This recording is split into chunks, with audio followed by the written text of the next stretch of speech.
Thank you so much. Good morning. I'm Tony Vizzini. I'm the Provost and Senior Vice President. I'm here to welcome you to the second annual Academic Convocation. This is an event that aims to bring our learning community together to celebrate a new academic year and tie into the ideas and themes from the WSU Reads program. Our common read book this year is The Influencing Machine, Brooke Gladstone on the Media by Brooke Gladstone. And it's being used in a number of classes this year and serves as a foundation for many of our programs that will unfold over the coming months. This year, we challenge you to find positive ways that you can influence the world around you. I know that many of you are watching this on a streaming video. I want to welcome you to this as well. Special shout out to our PA students in O-Town. So as we begin our program, I would like to welcome President Bardo to the stage to kick off our event. Help me welcome President Bardo.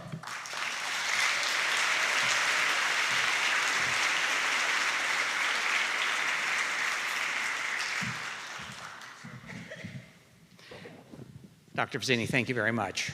It's great to see this good crowd in here. Many years ago, I used to teach in this room.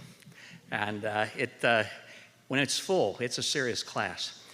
For how many of you is this your first semester at Wichita State? Would you raise your hands? Okay. Woohoo!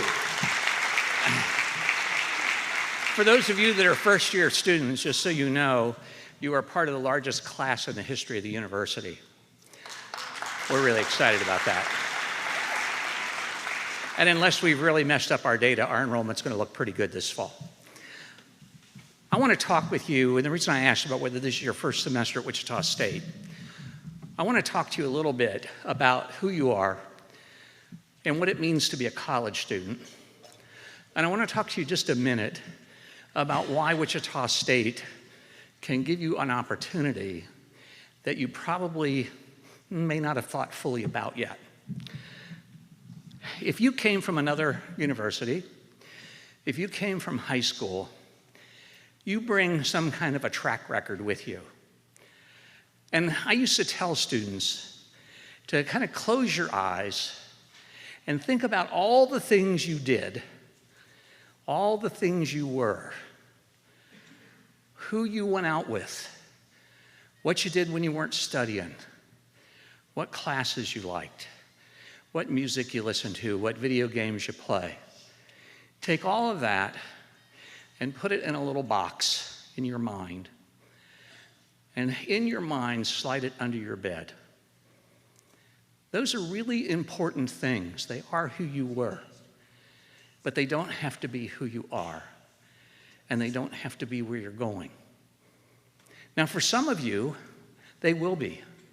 And that's terrific. But for others, this is a time to start anew. It's a time to think differently about what's possible. And so think about that little box. It's an important box, and it'll be important to you the rest of your life. Keep it safe, keep it in your memory. But just remember that whatever happened before you came here really doesn't have to determine what happens while you're here. You have opportunity to make yourself who you want to be. Now, the second thing, universities are a place of challenge. And that's not comfortable for a lot of people. They like going through life, reading their own social media so that everybody agrees with them. And if they meet somebody that disagrees with them, it's a traumatic and difficult day. That is the exact opposite of what a university is. From the founding of the University of Paris and the University of Bologna, back in the Middle Ages, universities have been about wrestling with ideas, hearing people with whom you disagree, hearing things that offend you, and figuring out why they offend you. No one's asking you to change who you are. No one's asking you to believe differently. What a university is about is causing you to reflect on the meaning of what you're doing. So if you want to be an accountant, that's super. But you're not going to account 24 hours a day. You're going to do other things with your life. And so a university should teach you how to be a great accountant. If we aren't doing that, we're really messing up. But we should also teach you how to be around people that don't look like you. We should also teach you about how to deal with people who don't sound like you, care about the same things you do, or believe exactly the opposite of what you believe. Not asking you to change anything about who you are, but we are asking you to wrestle with ideas, because out of that wrestling with ideas, something great will happen. Some of you will change your majors. I thought I was going to be a dentist. That worked. You can tell, right? I took a class because I had to have a gen ed requirement filled. I was in line back when we lined up to get our classes. And I turned to a friend of mine and I said, I need another social science. And he said, oh, why don't you take sociology? And I said, what's that? And he said, oh, they kind of talk about people in groups and sort of what they do. And I thought, well, why not? That's as good as anything. 6 years later, I popped out with a PhD in sociology and became a professor. Never heard of it when I got in line to get my courses. So you're going to be challenged in areas you never heard of before. You're going to be expected to hear things you've never heard before.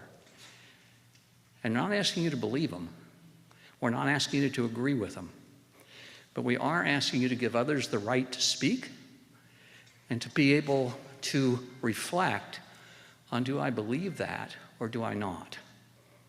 The essence of a university is not what degrees we offer, what courses we have, what departments we have, what colleges we have. The essence of a university is the ability to wrestle with ideas, to think, to try, to explore, to grab that thing you never thought you could grab, and to wrestle it to the ground and understand it. And out of that, you'll learn a lot more about who you are, what you value as a human being, and you will become a much better contributor to your family, to your community, to society, but even more than that, when you look back on your life, you'll be able to say, I mattered. It made a difference that I was here and that I did a good job as an accountant or an engineer or a social worker or a social reformer or a physician or a lawyer. It doesn't matter. What matters is you can put that little box under your bed, pull it out every once in a while, remember who you were. But think about the opportunity you have while you're at Wichita State to make yourself into who you can be. It's a once-in-a-lifetime opportunity. That's why we have academic convocation, to bring people together, to think about really critical issues of our day and how they relate to education. You have come to a wonderful university. I taught here early in my career. My wife has 3 degrees from Wichita State, and the first chance I had to come back, I grabbed it and was so glad to do so. You know, you look at the morning, it's absolutely gorgeous. We got the largest freshman class in our history. We've got students all over the campus. We're in a new athletic league. We're studying. We're doing things that are exciting. You know what? It is a great day to be a shocker. Thank you all for being here.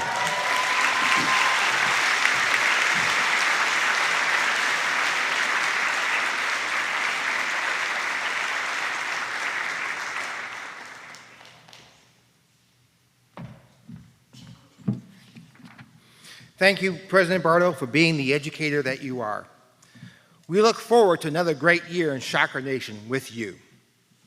Each year, we recognize faculty for setting the Shocker standard for teaching and research activities at WSU.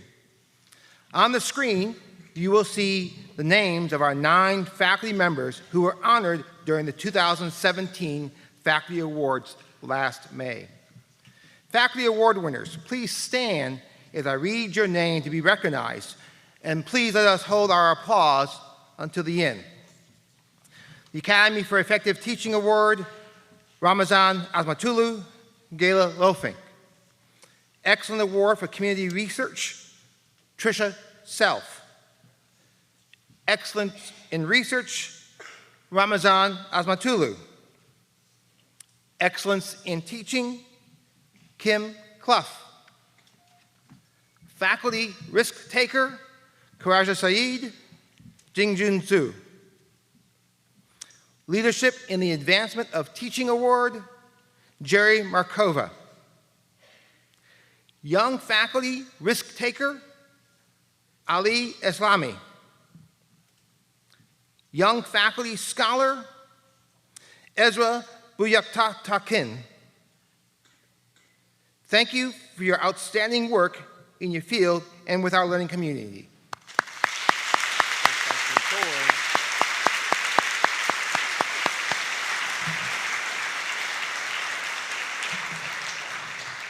At this time, I would like to invite Dr. Kim Clough to the stage to introduce our first student speaker.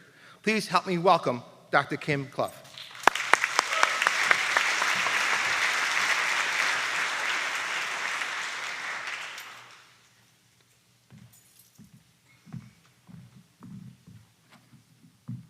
Thank you. Alongside of our outstanding faculty are students who are positively contributing to Shocker Nation and beyond. This year, part of the program includes a student spotlight for which we ask students to submit a story on how they are influencing the world around them. We have two incredible stories that we'll be sharing with you today. Our first speaker will be Subhash Bendari. He's a sophomore pursuing a major in biomedical engineering with a minor in chemistry. He is 19 years old, from Nepal, and is the first in his family to go to college. He's a member of the National Society of Collegiate Scholars and a Geico Scholar. He's an engineering undergraduate peer partner, or an UP mentor, is involved with Biomedical Engineering Society, and serves as the vice president of the Wichita State table tennis team. Subhash has been actively involved in undergraduate research since he arrived here at WSU. He's been working in the biomedical sensors, imaging, modeling, engineering laboratory. During this past summer, he was designing biosensors to detect the presence of melanoma skin cancer. He has started working on making benchtop models for the detection of biofluid shifts in the brain. Please help me welcome Subhash to the stage.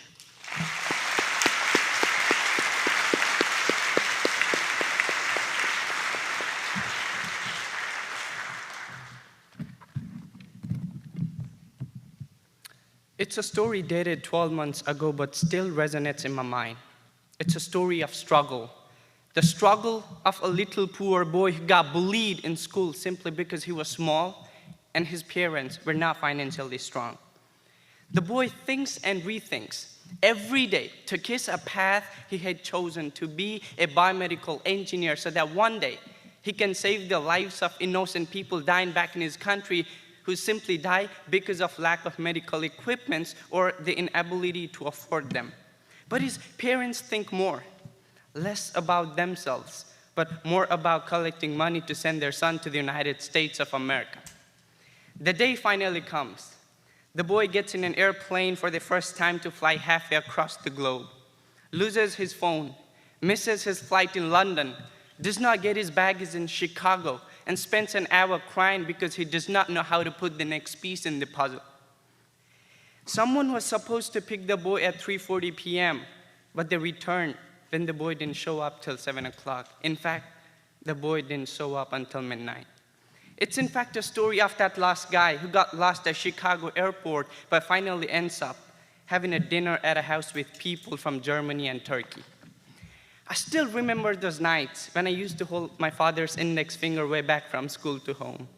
The walk through a small forest back in my country would take 20 minutes. And those 20 minutes were when I had to answer my dad what 20 multiplied by 12 was and what the longest river of the world was. Those were the same moments when my father told me to act strong and responsible at any point in life. My father's lessons have really motivated me to dream big no matter what our financial situation is. I love what I do and think of influencing other people through my decisions. I am truthful to myself because a sense of strength that I feel inside my soul after being nice to people really motivates me in doing something new and great. I got involved on campus. I think of participating in every activities and opportunities, no matter if I'm capable of or not. You have not noticed so far, but it's a story of that last guy who comes to WSU on the 21st of August 2016, emails a biomedical professor on the 22nd, talks and gets interviewed by the professor on the 23rd, and starts the path of innovation as an undergraduate research assistant to develop the presence of melanoma cancer on skin on the 27th. As it may seem difficult, as an international student, the boy gets his first paycheck from WSU in September, starts getting involved on campus in October, makes into Shocker Speak Out in November, gets a 4.0 in December, participates in the USATT table tennis tournament in February, and sits in front of Chick-fil-A thinking about writing an application for the academic convocation in March. It's a story about me, ladies and gentlemen. It's the same story that didn't let me spend a single week on the beaches of Florida or on the mountains of Colorado during summer. Instead, I experienced how it feels to walk under 105 degrees of sun for 30 minutes to the lab and 30 minutes back home every day, including the weekends. Getting hands into expensive biomedical equipments and doing research takes a lot of time commitment.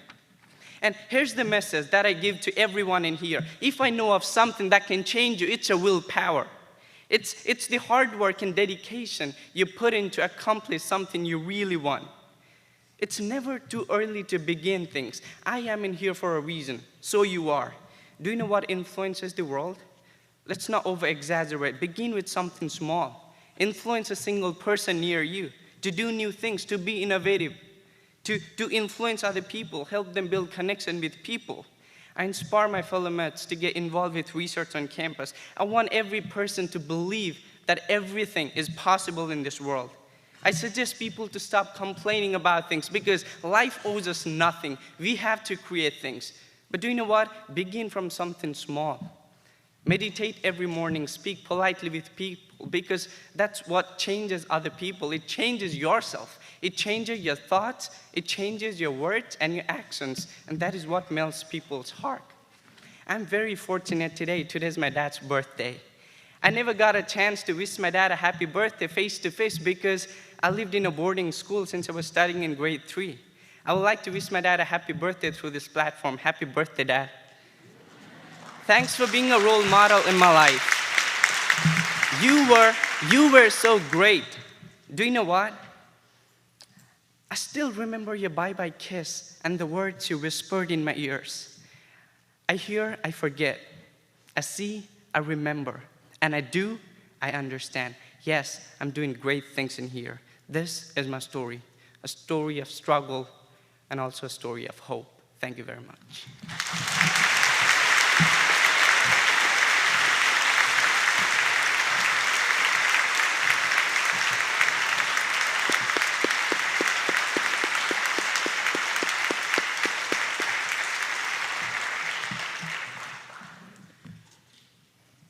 Thank you, Subhash.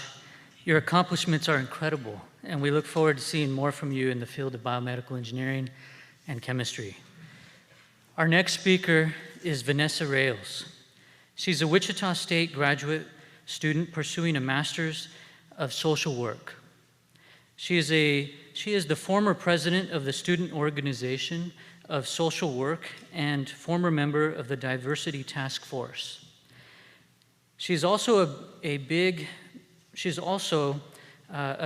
the Big Brother, Big Sisters program and the unit director of Boys and Girls Club of South Central Kansas Opportunity Drive location here in Wichita, Kansas. She loves the work that she does and loves being part of such a wonderful movement. Please help me welcome Vanessa to the stage.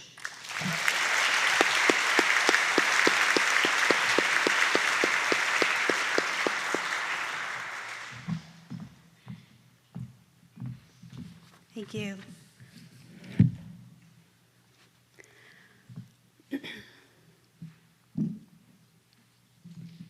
Life is full of positive experiences.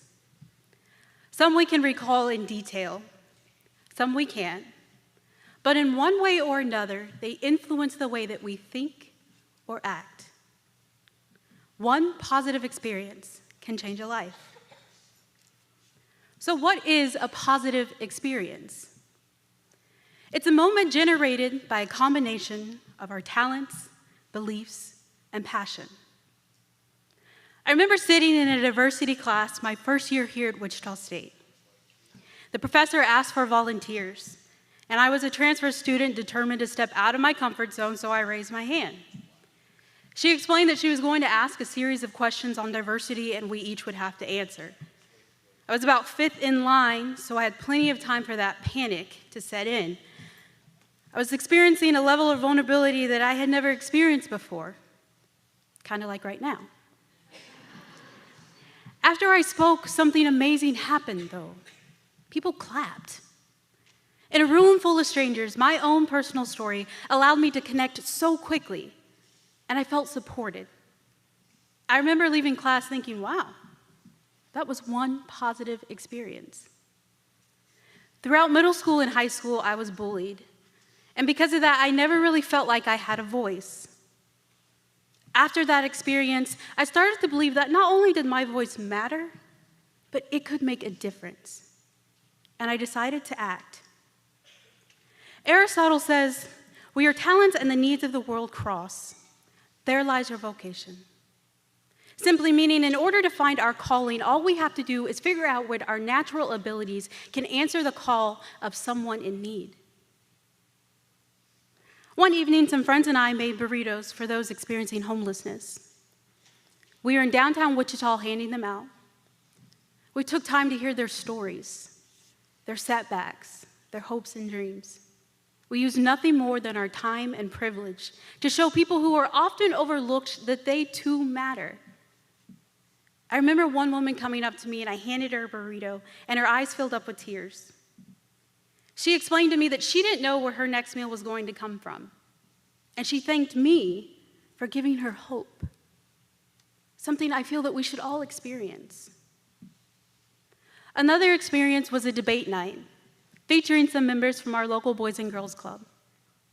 Myself and a handful of WSU students helped teens prepare, learning the fundamentals of debate, working and researching on their topics and their presentation. And the debate was held here at Wichita State. For many of these students, it was their first time stepping foot on this campus and speaking in front of an audience. I was sitting with one of the members after, and I'll never forget what they said to me. Miss Vanessa, I never thought that I was important enough for people to know my name. I never thought that I could do something like that. I hope I get to do it again. That one positive experience awakened a belief in that member that he didn't know he had.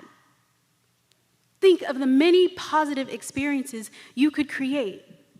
You don't have to have a title or a lot of money. All you have to have is the desire to make a change and the belief that you can put those ideas into action. You matter. You can change a life. Ask yourself, what would I do if I knew I couldn't fail? And do it. Many of you are familiar with the term mission statement. It's a statement that captures goals and philosophies. And I challenge you to create a mission statement for your life. And I'd like to leave you with mine. I'm living with a purpose that's bigger than I am. I'm here to advocate and empower individuals and communities, not for a paycheck, but because it's my passion. One person can make a difference. One person can be the reason why someone decided not to give up. I want to be, and I can be that person.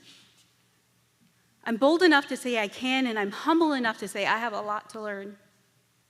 I surround myself with people I want to be like, I ask questions and make mistakes, and always do more than what is required. I have learned that in life, it's the things that the world cannot take away that matter the most. That's the love we share, give, receive, and the positive experiences that we create. That's my mission statement, and I challenge you to create your own. Thank you.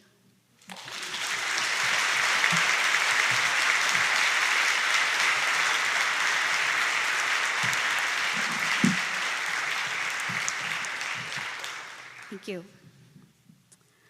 Brooke Gladstone is a Peabody Award-winning journalist.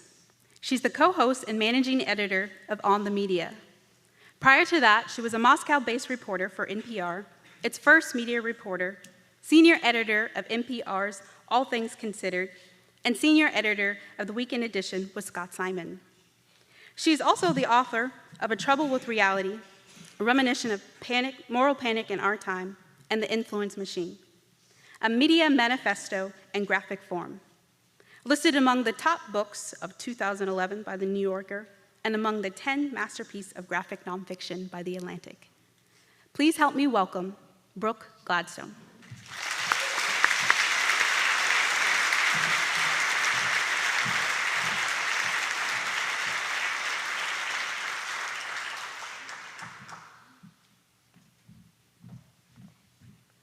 Welcome to college, everyone. Well, welcome back. You know, I realized watching those extraordinary speeches that I was asked about video, and I said I didn't have any, but Professor Ray, the photography teacher of my daughter, took me to the rodeo bar last night, and I got on the bull, and they filmed it, and I realized I could have put that up there, but it would have been a short video. These are amazing times we live in. The more dramatic among them might call it a clash of civilizations. Certainly the war we seem to be in with Mother Nature could make it seem almost apocalyptic. But I like to take the long view. Humans, they're durable. Durable yet self-destructive. We live in fear of what we don't understand, the unfamiliar, the new. We live in fear of our technology because it's evolved faster than we have. And it always has. Around 370 BC, Plato tells us that Socrates disdained writing because it destroyed the memory.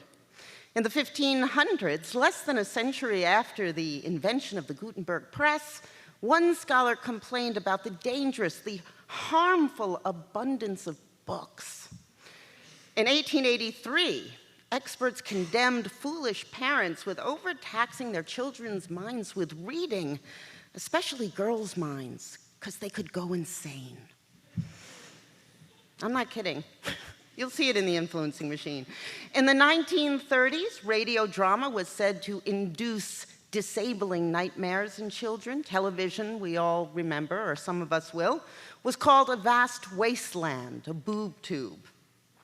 Frankly, you'll see in the book that I lean toward the wisdom of the late lamented Douglas Adams, the author of Hitchhiker's Guide to the Galaxy, who predicted the smartphone decades before it existed. He came up with a set of rules that describe our reaction to technology. 1, anything that is in the world when you're born is normal and ordinary and just a natural part of the way the world works. 2, anything that's invented between when you're 15 and 35 is new and exciting and revolutionary, and you can probably get a career out of it. 3, anything invented after you're 35 is against the natural order of things. Of course, the internet, amplified by the ease and the ubiquity of the smartphone, has escalated that fear, especially in those of us over 35. I mean, come on. It spawns monsters, bullies and predators, stalkers and scam artists, and legions of innocent victims. It degrades personal relationships. It shreds the social fabric. It suppresses empathy and causes ADHD. And the children. How do we protect the children? And all of that is true.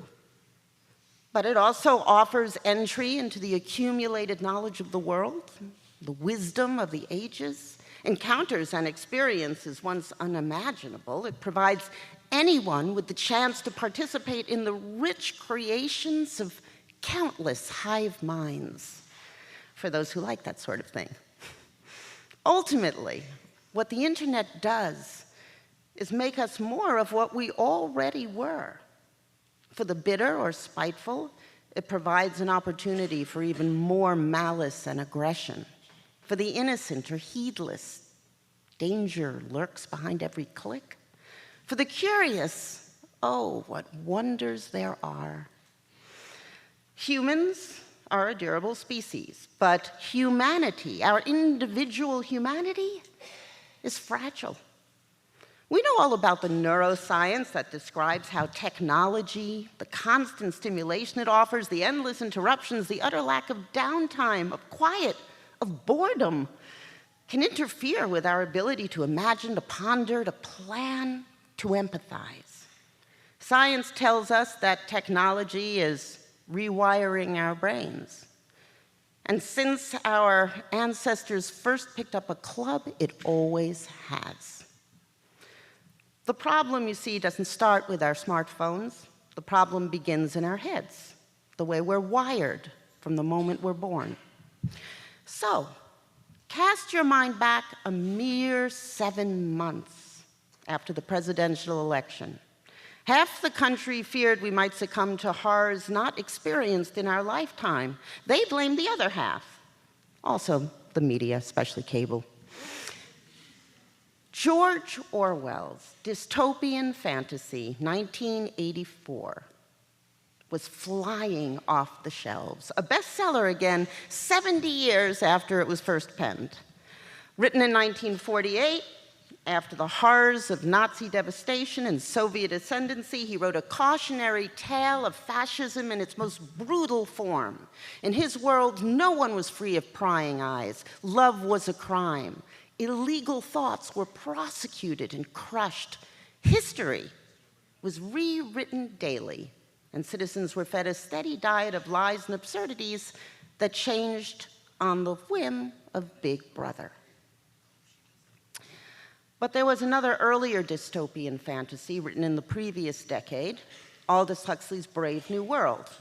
And it painted a very different picture of a possible future.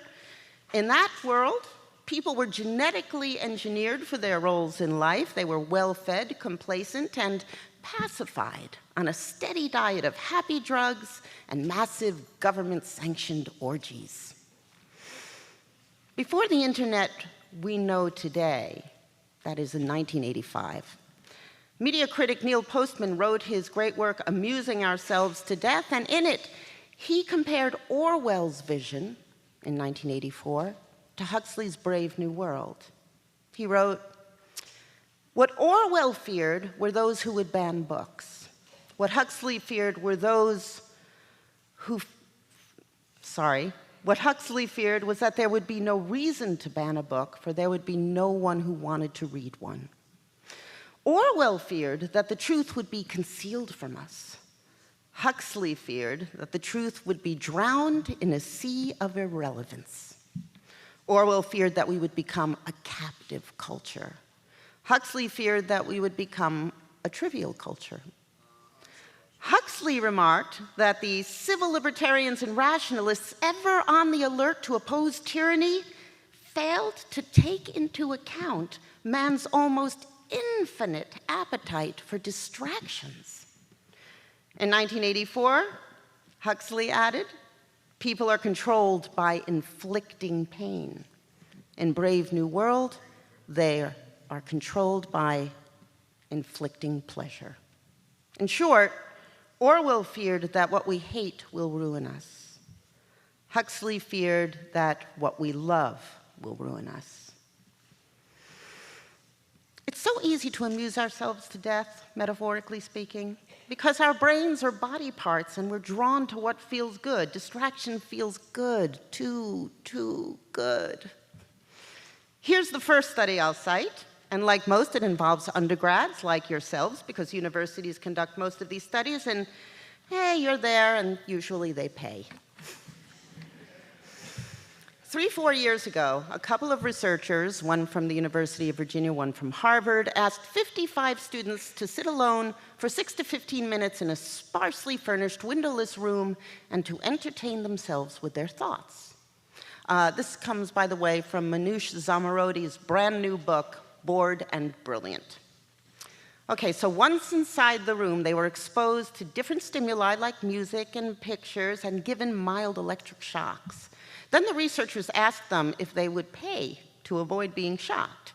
Not surprisingly, most of them, 42 out of 55, said they would. Now here's where things get interesting. After this conversation, each student was asked to spend the next 15 minutes alone just thinking. They could press a button to give themselves a shock if they wanted to. Did they? Yeah, they did. Even people who said that they would pay to avoid it. A third of the men and a quarter of the women were apparently so unnerved by the boredom that they preferred the distraction of a shock. One participant shocked himself 190 times. Recent data suggests that people are shifting their attention every 45 seconds when they work online.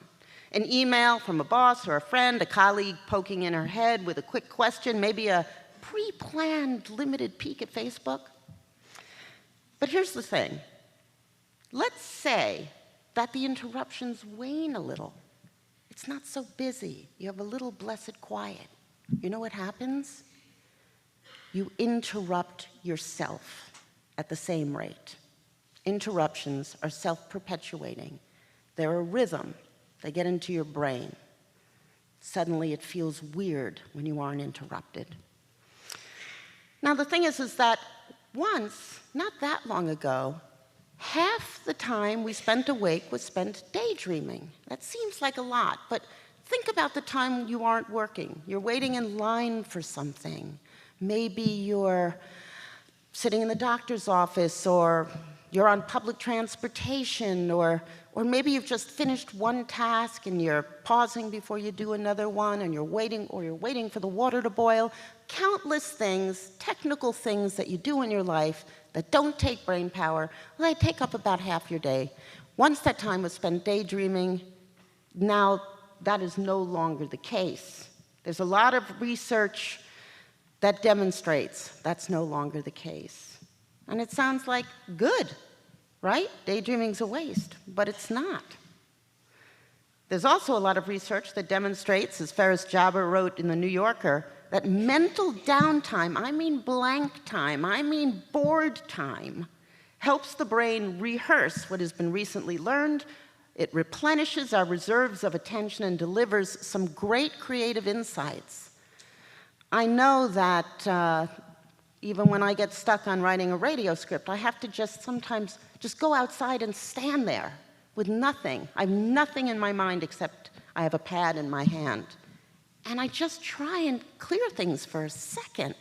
And it's amazing. It's as if those ideas are there. But I am a queen of distraction. I have 8 games of Words with Friends going simultaneously at every moment. So, boredom. It feels like crap, but we often discover that a solution to an unsolved problem happens precisely when we let our attention wander away from it. Jabber wrote, "We could try to navigate that inner world that circumvents the unpleasant and irksome, or we could face the looking glass, press through, and wander." Now, this entering class, I'm assuming, can't remember a time, at least since you were old enough to own a smartphone, when all those little slices in your day, waiting in line or on hold or whatever it would be, couldn't be filled with distraction. You may never have actually known how it really feels to be bored. You know about dopamine, our most beloved neurotransmitter, variously called the pleasure chemical, reward juice, the expectation molecule, the motivator, the mother of invention. We really like dopamine. Even rats like it. when they can self-administer it right to their brains. Well, that's kind of what happens when we get Facebook likes or the ping of a text. It's novelty, it's expectation, it releases a little squirt of dopamine. But I recently learned we only have a limited amount of dopamine. We waste it on stupid stuff, we don't have it when we need it. Like when we lie to ourselves, very important. And here's where I turn the corner. The world is too vast, too complex, frankly, too incomprehensible to grasp. We are constructed, we are wired to filter so we can function. We have to filter or we freeze and die. Put simply, we cannot know the world. But we have to live somewhere, so we construct cozier, more comprehensible versions, move in and hunker down. We make our worlds. We impose order on it. It may not be the world we want it to be, but it is the world we expect it to be. And to preserve its integrity, to keep it whole, we will ourselves to believe the illusion of cause and effect where it doesn't exist, or deny it where it does, all in order to preserve our handmade reality and to keep whole the web of beliefs that sustain it. Example, in 2012, Australian psychologist Stefan Lewandowski reported on a survey of more than 1,000 readers of climate blogs and found that there was a strong correlation in belief in the free market and climate change denial, and denial that HIV causes AIDS, and denial that smoking causes cancer. Deny science, strengthen your hold on total belief in the free market, preserve your web of beliefs. Another example, in an fMRI study, Emory University professor Drew Weston used brain scans to see what happens inside a voter's head when confronted with evidence that their candidate or the opposing candidate was lying. Turns out that when partisans were confronted with the lies of the opposing candidate, they didn't have a problem. The reasoning parts of their brain lit up, and they were calm. But when their preferred candidate was presented as a liar, all hell broke loose. The first thing that lit up was a series of negative emotion circuits activated by threat. You could see it all over their brains, he said. Then you saw the part of the brain called the anterior cingulate come alive. That's the part that deals with conflict. They were engulfed in conflict. They were trying to figure a way out. And then, once they had figured out a way to explain it, to resolve it, to lie to themselves. You saw activation in parts of the brain that are rich in neurotransmitters involved in reward. The circuits activated, just like the way junkies get their fix. And they got this huge blast of dopamine. And I asked him, you mean the same thing you get when you take Coke? And he said, exactly right. There was no reasoning at all going on. We're wired to lie to yourself. This is what you're up against. I have one more example involving college students. Back in 1967, more than 100 undergrads, not unlike yourselves. In a series of experiments, they were given headphones, and they were asked to listen to tape-recorded messages that disputed the link between smoking and cancer. The recordings were, however, they were full of static, but they could push a button that would relieve the static for a few seconds. The researchers found over and over again that smokers pressed more than non-smokers when the message argued against the link between smoking and cancer. And they pressed it less often than non-smokers when the taped message affirmed the cancer link. You don't think you do that? You don't think every single one of us does that, I don't know, a dozen times a day, 100 times a day? We live in a continuous filter. It's behavior bred in the blood and the bone and the brain. We can fight it if we're mindful. And I think that ultimately, whatever your goal for the future may be, this place where you sit offers you your best shot at it. I mean, you could ask, why bother? But you see, assuming you only go around once, your future depends on it. And I don't mean how much money you make, but how you evolve, how strong your humanity is, how you can strengthen it. Also, our future depends on it because we have entered a world when all of our little handmade worlds, millions of worlds, seem to have crashed, collided, and burned. We listen to our fellow Americans and we think they speak in tongues. We can't understand them. We don't want to. Perhaps we need to be bored. When your phone is off, you notice things. You see someone, you might imagine what they're thinking. When your phone is off, you weave fantasies, make plans, have ideas, because you're bored. Now, there are schools called the Waldorf schools, for instance, back to nature places, hands-on, activity-based learning, very popular in Silicon Valley.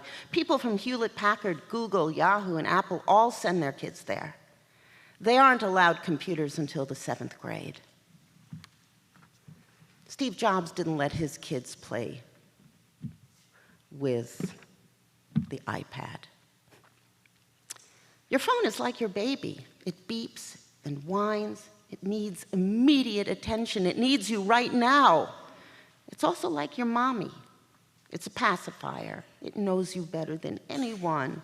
It answers all your questions. It soothes you. You're stronger than that. It's a cool tool. It's an essential tool. It's not your friend. All I'm saying is boredom can feel miserable at first, but it's necessary because the one vital thing your phone can supply is true self-knowledge, and you have to be alone for that. And when you are truly alone, you see more clearly where you are, where you could be, and who you could be. Right now, amidst all this stimulation, right here, this new climate of colleagues and companions and the novelty of learning things you never knew, you can fill that quiet time, those slices of downtime, with some fascinating speculation. Your random musings, your daydreams will be so rich. Your life could be so full if you give it a chance. And let's face it, we're counting on you to help us get out of our silos, our echo chambers, and help us find a way to a more sustainable reality. And I speak especially now to the most comfortable among you, and also the least comfortable among you, because you've built the strongest private worlds, and you have the most to lose if they go down. But you also have the most to bring, in some ways, to the table, while the rest of us struggle along. So, hey, help us out, okay? And thanks a lot.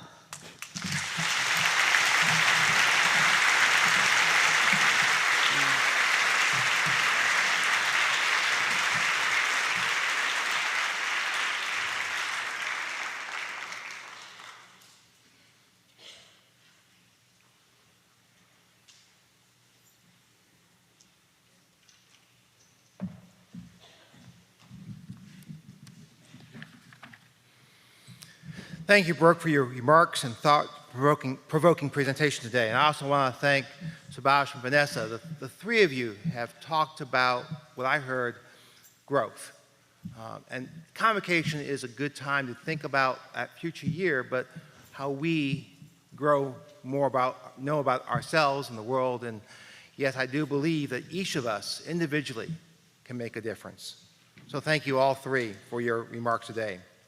We are excited, Brooke, to be incorporating your book into our classes and campus activities this year. Let's give one more round of applause to Brooke Gladstone.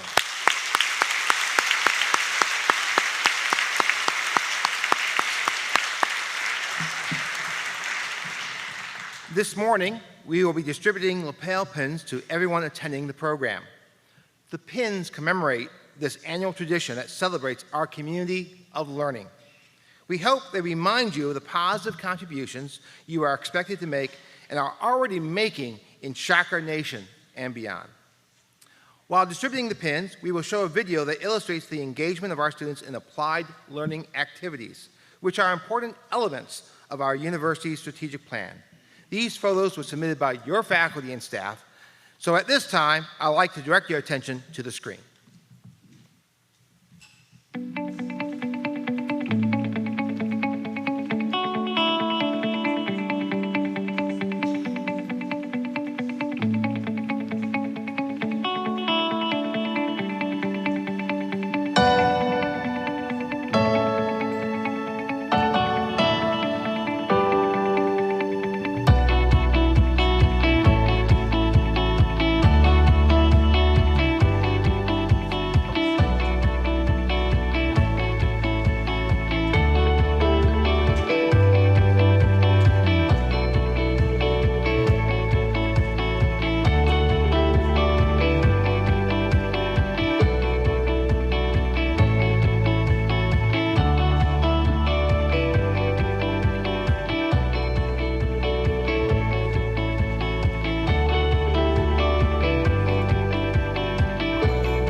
What a great representation we have had today of students, faculty, and staff all working together to make Wichita State a great place to be.